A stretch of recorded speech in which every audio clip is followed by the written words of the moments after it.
the Woodpreneur Podcast, where sawmill owners and lumber entrepreneurs grow their businesses. Every week, real stories from the timber industry, whether you're starting small or running a big operation.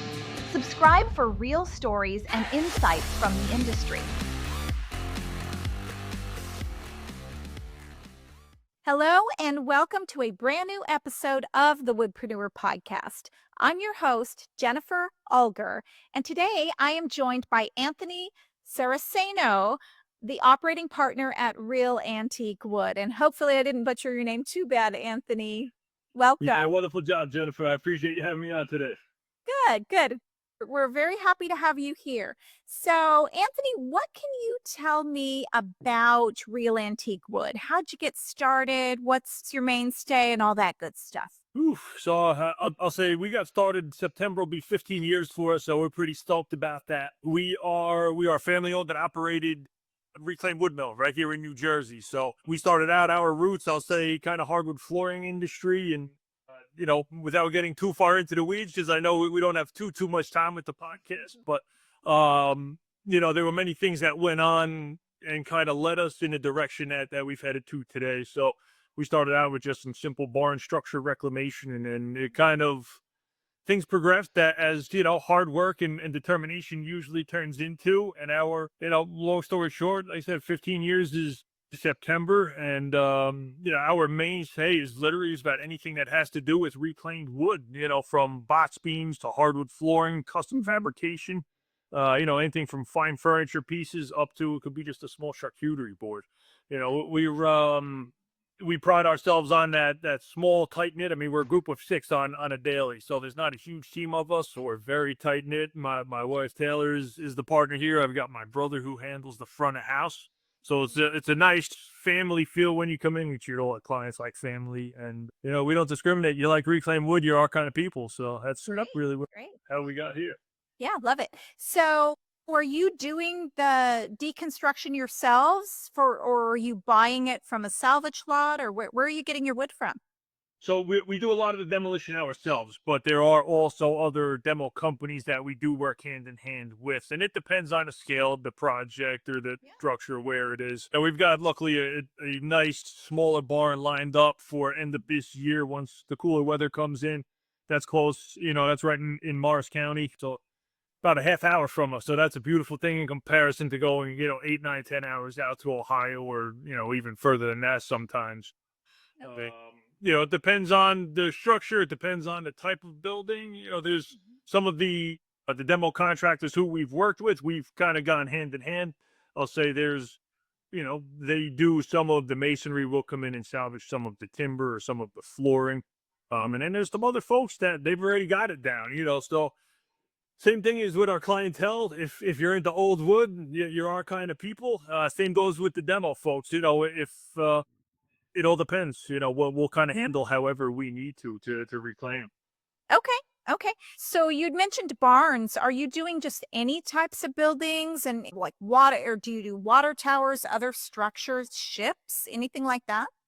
So for the most part, I mean, we've done about 120 plus barns out in Ohio over the past 10, 12 years, I guess it's been now, and numerous in New Jersey, New York, and Pennsylvania.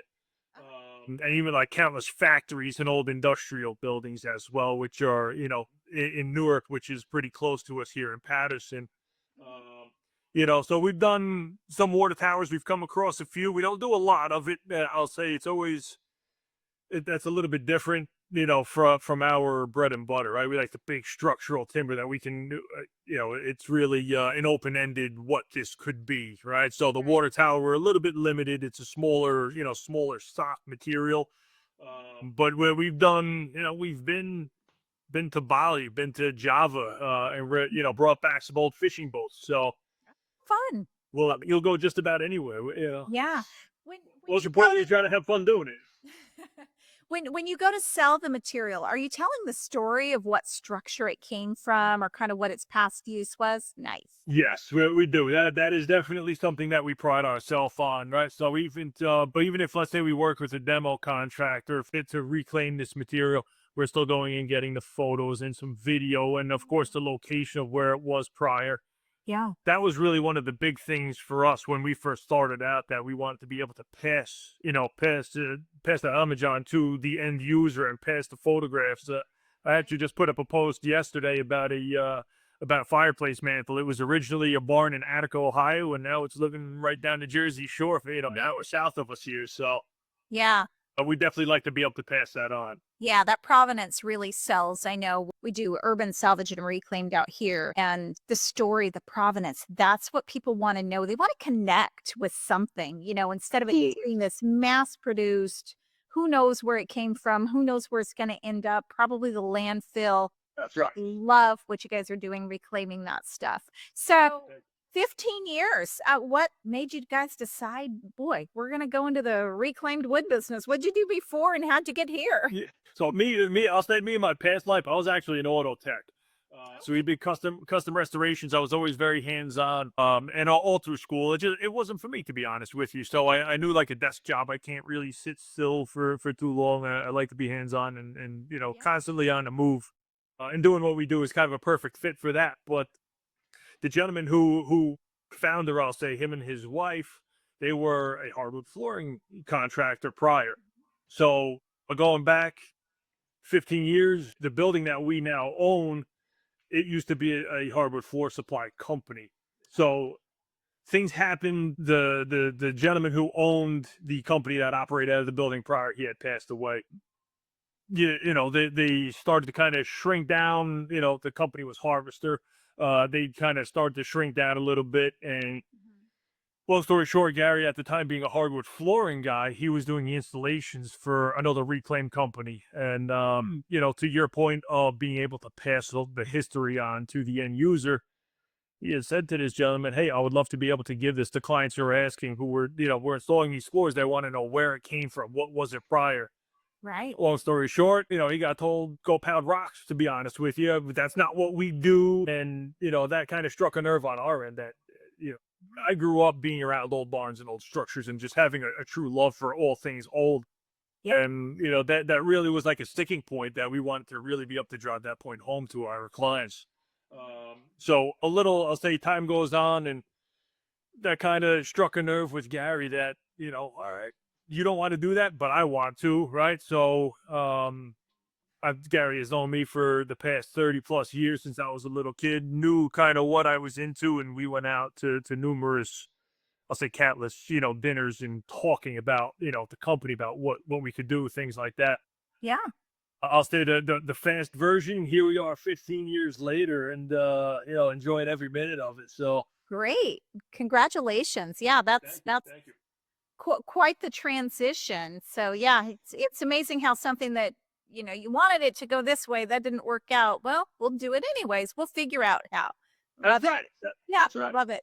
So you guys go out, you do some of the reclaiming, some of the stuff you get from other people. What is the process once it comes into your shop? What happens then? So a lot of times, I mean, the process varies. I'm sure, as you know, they're doing the urban timber. A lot of the times we've got almost an acre worth of yard space, and we've got overhang. So the material will come in, we'll catalog it, document where it came from, the species, so on and so forth. Yeah. And from there, honestly, a lot of the times it'll actually go into an overhang. We'll stack it, we'll sticker it, we'll put it on dies, make it nice and tidy in the yard. And sometimes it'll sit out there for a week. Sometimes it'll sit out there for a year. It depends. There's a lot of what we do is very customized, right? So while we stock, wall cladding material and some hardwood flooring and slabs and things like that, a lot of the times there's a custom order. So somebody comes in with a particular floor job or a particular table that they're looking to make, and then from there we select from our stock. Right. So typically it'll go into the yard, it'll go there, and then we'll start to pull from that inventory. Most importantly, even doing the urban timber, I'm sure you got a metal detector. You find unwanted things in the lumber, clothesline pulleys and bullets and everything. I see it tweak, right? Yeah, and reclaimed even more so because it literally, it was in a structure, That's right. There's some metal there. Exactly. So we'll start to metal detect it, and depending upon what that piece is destined to be, sometimes we only surface metal detect it. Other times we go full Port Authority on it, right? So we'll have the wand metal detectors, and we literally need to pull everything out. before it hits the wood miser and gets resawn down into a particular size. Yeah. Okay. All right. So the next thing I was going to ask is, what is your equipment?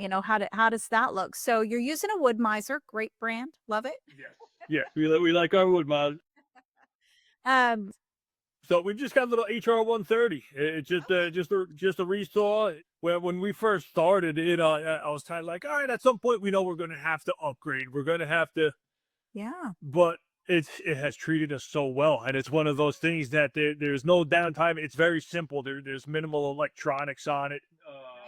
So it's I'll say it's a little bit older technology, but 95% of our equipment is well over 15 plus years old. So the simplicity, the simplicity of it is nice. Yeah. Yeah. Great. So we've got various different pieces of equipment. The HR 130, the resaw there. That's kind of, I always call that like the can opener. That's like the first reveal when you're cutting a timber open to see what it's going to hold. What's inside? Yeah. That's right. So that's a nice instant gratification. You see what what it contains, and Yeah. I'll say that's a very exciting piece of equipment for all of us here. And we've got a Whitney S970, a dual surfacer. So that's a 36-inch planer. It does the top and the bottom. We've got a winding Provenance, a Madison 404 to straight line rip. I've got the big Wood Whiz as well for flattening and truing up timber. Okay. So we've got that, and then couple. We run three Nile dry kilns as well, just to make sure everything's dry, sterile, and especially to take it off topic a little bit. A long time ago, I had heard somebody through the NWFA at the National Wood Flooring Association. I got talking with him, and this was like 2012, right after we started. And we had one kiln at the time, and he's like, and powder post beetles, right? They could lie dormant for 20 plus years, the larvae. So I'm like, oh boy. So the kiln drying, we knew it was important, but once I heard that, and I'm like, I got a very long time before I retire. We got to make sure that all of these timber is sterile. Right. And you're sterilizing them at the egg stage. That's one of the things, I see these people going into the reclaimed and they're like, well, it's already dry. And I'm like, yeah, it's dry-ish, and except where it's not. That's right. But the bigger concern is the larva. Yeah. Yes. Or, yeah. And so I just really encourage anyone who is doing anything with reclaimed, sterilize that wood, or it will come back to bite you. That's right. That's right. I mean, to your point, yes, it's dry. I mean, a lot of the timbers that we get, in reality, Hundreds of years old, but yeah, that's right. They're probably 300-400 years old. That they were standing in a structure for 150, 200 plus years. right. So to relative humidity, there's that equilibrium moisture content. Yeah, it hit that point. Yes. But in reality, that's still what in Jersey you call that like 14 to 16%. Right. That's still not all that dry when we're talking hardwood flooring or furniture grade materials. You're changing its application. It's no longer, you say you get a 12 by 14 timber in there. Right. Well, the moisture content on the inside is different than the outside. And so that's why I said dry-ish. Yeah. Interesting. Okay. So what's your next? So you get the wood in, you sticker and stack some of it, you get it in under the eaves, some of it goes right into something, but then you have some inventory for other products. You go through metal detect, it goes through the HR, what's the rest of the day look like for that? So the rest of the day, let's say if it's destined to be hardwood flooring, right? So if we stack, we put it through the resaw, we did all of our, I'll say like our pre-process, we got it dry kiln and everything. Then it'll go to the straight line rip. So then we'll edge the boards and we'll size them down to a particular flooring blank size, whatever the client or our inventory, determines. Right. We'll size it down to that. And then from there, it'll go off to the winding Provenance, and then for the flooring, the tongue, the groove, relief cuts, face plane. It's a 6-headed molder, so it comes out. We'll defect it post molder. Some clients like the knots and the nail holes and the mortise holes. Even we've really tried to push that to really provide that authenticity, right? Like if it's a 2x6 pocket from where another beam had intersected, let's keep it and we'll fill it with a Dutchman on site, right? Instead of losing that character. Right. Yeah. Also, depending on the client and what their expectations are, we'll defect it after the molder, and then we strap it, we pack it, and get it ready to go. Great, great. So what percentage of your business is inventory sitting on the shelf versus custom orders? Whew, I would say it's a tough that's a tough question. It varies a little bit, right? So we always try to have as much as humanly possible in stock, in inventory, ready for, I'll just say, like the cash and carry, because our showroom is directly attached to the mill, which is nice. So we don't have too far to go. We don't have to go to a separate location. But I mean, right now, I would say the past year was about 60 to 70% custom. Oh, So okay. a significant amount. Yeah. Do you find that there's inventory sitting on the shelf and then people come in and they want something different and that's the reason it's going to the custom, or that you just can't keep enough inventory on the shelf? No, well, so it depends, right? So like we do for like the wall coverings, we always like the silver gray, the naturally weathered siding. That has been extremely popular. I'll say that we can't really keep enough of. We can't take enough structures down to kind of keep up with that. But I'll say this: no matter how much inventory we have, and at one point we had just shy of 1 million board feet of material. Right now we're about 250,000 board feet out in the yard. Not including what's in the shop. Yep. Um, you always have that particular somebody that needs something different from what you have. So that's where we're always on the hunt. We've always got our ear to the ground, trying to find out when that next barn is coming down, or the structure or whatever it may be. We always are extremely proactive on really trying to always keep that flow of new material coming in, just to help Yeah. keep up with that. Yeah. How are you keeping the provenance, the backstory? How are you keeping that attached to the products that are coming in? So the big thing I've got a few thousand photos on my phone, and then from there, we've got we utilize Dropbox quite a bit, and now we've luckily now we've transitioned to Google for all the photos, and and unfortunately, I'll say for myself, a lot of it lives in my head. To be honest with you, so a lot of the times I'm the one that goes out. I'm out on the road with the guys, reclaiming the material. And then I'm also the one, I'll be the one to pick it up and everything else. So I, I I'll say I'm the one responsible for those photos pre-demolition. Yeah. So then from there we utilize Google's power to really try and keep that as tidy as humanly possible. Right. But we tag and we color code and do all the necessary things on the back end for in the yard to keep Right. that as on the money as possible. Right, right. Yeah. Yeah, we tell that story too, and keeping it together was quite difficult. We tried Yes. all those things as well. I'd encourage you to look up Ancestry, but we'll talk about that. Okay, you could talk about that. I like that. Well, we'll get back to the main part of what you do. What do you guys do to market? How do people find out that you're there? So, I mean, a tremendous percentage of the business is referral and repeat customers, which Great. That means you're doing a good job. yeah, I mean, I'll say this: I was told many, many years ago, you always do a good job. You'll never have to, you'll never have to really try to find more work. So we're always trying to really go above and beyond and provide excellent product and service. That's where having a tight knit core team has really proven incredible. So that's a tremendous help. But for the marketing, we do a lot. Google. We have a Google ad spend. We try to utilize social media as best as possible. YouTube, Google is huge, and it's still 15 years. It's funny, right? Like you sit down and you think like there's people the next town over that are not even 8-10 minutes away from us, and they're like, oh, I didn't know you guys were there.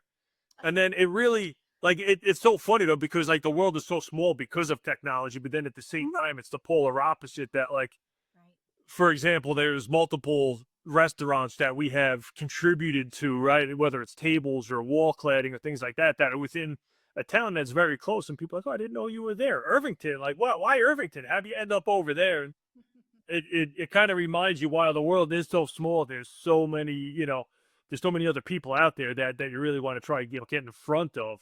Right. So the social media has certainly helped tremendously. We always try to collaborate with like-minded people, like folks like yourself and Yeah. other builders and just local industry professionals. It's my big thing is that there's enough work out there for everybody. So let's try to. Yeah, absolutely. Absolutely. So that's helpful. Completely agree with that. So, 15 years in business, I'm sure every single day has just been sunshine and roses, no problems whatsoever. Where your lips to God's ears. All right. So what are some of the biggest obstacles, or what is the biggest obstacle that you guys have been faced with, and how did you overcome it? I would say one of the biggest obstacles, honestly, is just not having enough hours in the day. Mm. Right? Like when you start getting into the process, when you start getting into the process, and it's always, I'll say this: we all know that it's more work than what we actually make it out to be, right? Like we always try to we simplify it for ourselves. Like, all right, we got a straight line rip, we got to do, we got to get it through the kill, straight line rip it, plane it, and then it's off the floor. That Don't sounds tell yourself the truth. You're not coming back tomorrow, right? that's right. That's right. So you always try to simplify, right? Even when we like us talking now, it sounds pretty simple, but I know you know just as well as any other industry professional. It sounds pretty simple, but then when you actually get into the true process, there's a lot of man hours for the stacking and the stickering and offloading the kiln. Yeah. I wish I had a gang rip, but at the same time, it doesn't allow us the flexibility in regards to the sizing that just like our Madison does, right? It's just a single blade straight line rip. So there's always more work into it, but the biggest thing that I would say that has helped streamline all that and overcome those obstacles of, you know, this is a lot more work than what it really sounds like is really just streamlining the process, right? Like if we have multiple projects, let's group all those projects together that have the same profile or the same material, and let's really try to just, get like instead of going from point A to point B and back and forth, let's just all try to get a straight trajectory of knocking out a few projects all at one time. The other efficiency that's helped tremendously was adding those extra dry kilns into the process. I mean, we can dry, I would say on average about 10,000 board foot of material a week. Great. Which was a huge help. We never wanted the kiln to be the pinch point. There's a Yeah. bottleneck in the process. So often the kiln drying process is the bottleneck. There'll be tons of material ready to go. And so very, very wise to add on additional units. Yeah, I mean that's the big thing too, is that not a lot of people understand the kiln dry process. That is not something that we can rush. We don't want to case harden. We don't want to run into issues with the material. Like we're limited, by the equipment, how fast we can dry, but also the material is really what determines Mhm. where how fast that process goes along. So Right. adding those extra dry kilns what was a huge point to really help efficiency. But most importantly, I always go back to the team that I say we've built. We all know the next step, and that is so important because over the years we've had people come and go, but to have a true team of six that everybody is aligned and everybody knows the next step, and there's really no question as to what has to be done, just a matter of what needs to be done. It's not how do we do that. It's just, okay, this is what we need to do, and it's full steam ahead.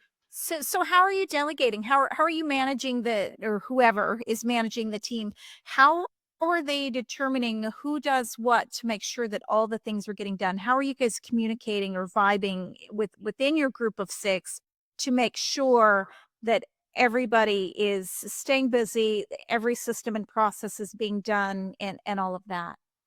I am also in the shop as well. So luckily my brother, he handles my front of house. My wife Taylor, I call her the Wizard of Oz. She does all the behind the scenes, all the admin stuff. So everybody kind of has their lane, I'll say, right? So Okay. the office isn't necessarily for me. Like I mentioned, I don't really like to sit still. I like to be moving all day. So I'm in the shop with the guys, and I've got my one guy in the back shop who him and I do the custom fabrication for the furniture and the beams And then I've got my other guys in the main shop where they're denailing, they're running the resaw, they'll be planing the material or doing those other tests of the, excuse me, of like the rougher milling aspect of things. So, on a larger scale projects, we all group together and then we all, before the start of every day, everybody has the tasks for that day. It's very, and over the years, I've learned that you can't really run it out of your back pocket, right? You need your goals, you need your list, you need Yeah. your map for the day. Yeah. Yeah. Things don't always go according to plan, and plans change and they change quickly, but Mhm. at least you have that to fall back on to really be able to say, hey, this is what, we're all moving towards the same goal at the end of the day. Right, right. So you would say some of the systems and processes that you implemented to streamline things are how it helped you feel like you might have gotten more hours in the day? Because that was your obstacle, was not enough hours. Is that okay?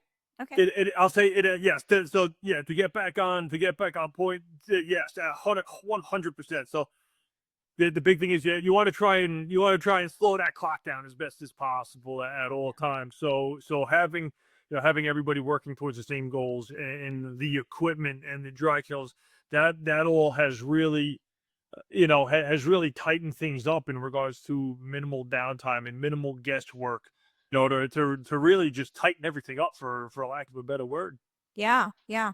So so what's the next thing you're gonna analyze? That next system or process that or equipment or whatever that you're like, "Boy, if we just did X, Yeah. we would gain an extra half hour per person for our six-man team." What would that be? I'll say this, if I hit the lottery and I was able to have my druthers, I would get one of those Tesla robots that could pull nails all day. I don't have to pee them once. If they get out of line, I unplug the extension cord. Yes, yes, a robotic denailer, that would the That's right. green thing. Yeah. Is that one of your least favorite tasks or the most tedious? Yeah, I'll say while it is definitely one of the most tedious, most repetitious, because I mean, without removing the screws, the nails, and everything between, we're very limited on what we are actually able to do with the material. Right. So yeah, it is tedious, but it's just, I'll say, it has just become a part of, it's just the cost of doing business, right? Like, there's no way around that for us. So that's just what we have to do. Yeah, yeah, and none of those machines, I would say the HR, that your little horizontal resaw is probably the most forgiving with the blades, but some of that expensive, those blades are a lot more expensive than a bandsaw, That's right. blades. And wow, yeah, you really want to make sure that that is all out of there. So, well, hopefully you win the lottery and get your robotic denailer or Maybe one day, friends well, down. I could buy stock in Woodmiser and we'll just have, Callum's place here. I don't think Woodmiser's offering stock right now, That's but an HR 250 would be a great next move for you. A little right. stock. Sure. Yeah. Sauce. So yeah, very cool. Very cool. Anything else you want to tell us about your business? Anything interesting going on?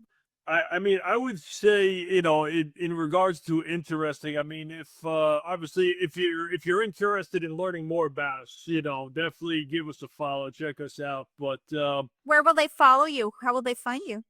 so you can follow us on Facebook and Instagram at Real Antique Wood Mill, and our website is Real Antique Wood Mill, realantiquewood.com, excuse me. And what we're on YouTube. We've got our YouTube channel as well. Really, you can check that out. So we really try to get as much out there as possible. But most importantly, is for myself, the interesting thing. Every day is interesting, I'm sure, as you know, and it all has its own. Every day is different, which is wonderful. It's we've truly learned to embrace that over the years, that not every day is the same, and that's what always keeps it interesting, right? So one day we may be milling 4,000 square foot flooring order one day, or but we just finished up doing about 32 tabletops for a cafe down South Jersey. So it's varies, and it's So are you right. building the full tables or just prepping the tabletops? Yeah, no, we are full build. Okay. So Okay. they are leaving here, these they had bases already. We're going to be doing another local coffee shop to my home, and we're gonna be doing table bases and everything. So Nice, nice. Okay. we've got in regards to the customization. I mean, we're limited by our imagination. Reality. I just finished up a 9-foot custom shuffleboard table out of hand-hewn black walnut. So Love old factory maple flooring that we used for the actual the playing surface on there. So we're literally full scale from start to finish. Great. Table pieces. Is that on Instagram? I'm gonna go check that one out. It should be. It should be. I've got some. I definitely got some photos of that. But yeah, that's going to be getting delivered next week. Oh. So I'm looking forward to getting some final shots of that in. Absolutely. Yeah, yeah. That sounds like a fun project. So in 5 to 10 years, where is Real Antique Wood gonna be? What's it gonna look like? And what are you gonna do to get it there? So I will say, what we will continue to do to get it there is what we do on a daily. We are all going to put our noses to the grindstone and continue to provide incredible product, and really try to go above and beyond in regards to our customer service. But where I foresee us being in 5 to 10 years, the hope would be smaller storefront, small office, different location where we can really focus on having inventory, all the inventory stocked, packed, ready to go here, as well as focusing on the manufacturing. I mean, we've come so far over the past 15 years in regards to streamlining, adding equipment, and really fine-tuning our process that it goes very smoothly. So I definitely foresee that turning into another storefront / showroom or office space at another time to really be able to sit down and meet with the architects and the designers and be able to give the full scope. So Right. while our building here is phenomenal, we operate out of it's just about 17,000 square feet altogether. Our showroom is 5,000 square feet of that, and you know. I'll say when we purchased the building a couple of years ago, it's an old building and it requires a lot of love. So within those 5 to 10 years, we will continue to refine it and beautify where we are, and really With a new building, though, it really wouldn't fit. no. It just wouldn't be right. So No. So to your point, and I may even be getting ahead of myself because sometimes I can dream a little big. With the additional storefront or showroom, to your point, with the feel that we have, I know you've never visited, but I would love to have you at some point if we could set that up if you're ever over this way. yeah. Our building is turn of the century. It's all old brick. It's all timber truss, so it's 1904 was the old half. Our showroom is on the newer side, those 1940s, where it's an old bowstring truss, and it fits. It fits the motif of what we're going for and what we do. So Good. Yeah. You just got that upkeep to do. So yeah. that's right. That's right. Well, one thing I did not hear in your 5 to 10 year plan was that robotic denailer. Yeah. I mean, You're dreaming big. Go for it. maybe we'll add 2 of those in. That would be ideal. Maybe that'll be at your 30-year anniversary. Yeah, that would be nice. Yeah. It'll be funny. We'll be looking back and going, oh, we thought that was like a pipe dream. And here we are with all these. I'll be honest with you. The one gentleman who does a lot of our SEO and our marketing, I'll say the behind the scenes stuff. He's a big Tesla guy, and he always joked, get one of the Tesla robots. I'm gonna say I'm sure it's at least within my son's time frame of seeing something like Reality. Yeah. Yeah. So, I mean, you look at in our lives, the changes that we've seen. Oh my goodness, or even my kids' lives. That's right. Yeah, who knows what the future is going to hold. There's no crystal ball. There's no crystal ball, that's for sure. Yeah. So Anthony, one more time, give the listeners a chance to connect with you. Give us your social media and website. So our website is realantiquewood.com, and our social media, Facebook, Instagram, is at Real Antique Woodmills. All right. Sounds good. Well, thank you so much, Anthony, for being on. You guys go follow Real Antique Wood on all the social media outlets. And if you are not already liked and subscribed to the Woodpreneur podcast, do that now, and you'll learn get to listen to other exciting interviews like the one with Anthony today. So thank you so much for being here. Thank you, Jeff. Appreciate it.